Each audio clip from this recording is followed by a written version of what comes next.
L'histoire du salaire du calife. Lorsque Abu Bakr as-Siddiq, qu'Allah l'agré, devint calife après le décès du prophète Mohammed, il prit très au sérieux son rôle de dirigeant des musulmans. Pourtant, dès les premiers jours de son califat, il continua à se rendre au marché pour vendre des étoffes, comme il le faisait avant d'être calife.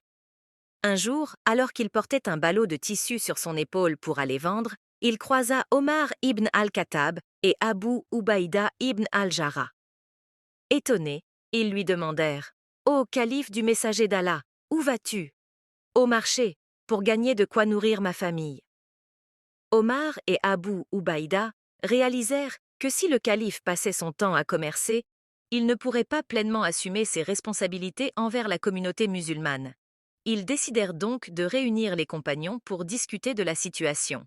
Après concertation, ils convinrent que le calife devait recevoir un salaire modeste pris dans le trésor public Beit al-Mal, suffisant pour subvenir à ses besoins sans excès. Lorsqu'on lui annonça cette décision, Abu Bakr accepta, mais avec une condition. « Je ne prendrai du trésor public que ce qui est nécessaire pour vivre, ni plus ni moins. » Au fil des années, il maintint cette rigueur. Un jour, sentant sa mort approcher, il demanda à ce que tout l'argent qu'il avait reçu du trésor public soit remboursé.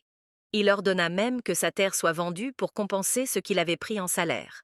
Lorsque Omar lui succéda comme calife, il trouva chez Abu Bakr seulement un vieux manteau, une outre d'eau et un serviteur. Voyant cela, il pleura et dit « Ô Abu Bakr, tu as laissé un exemple insurpassable pour ceux qui viendront après toi. » Premier. L'humilité du pouvoir. Abu Bakr nous enseigne qu'un vrai dirigeant ne cherche pas le luxe, mais le service de son peuple. 2. L'intégrité financière. Un leader doit gérer les finances publiques avec honnêteté et prudence, ne prenant que ce qui est nécessaire. 3. L'exemple personnel.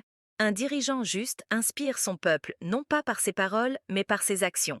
Abu Bakr as-Siddiq reste un modèle intemporel de leadership éthique, basé sur la simplicité, l'intégrité et la responsabilité envers la communauté.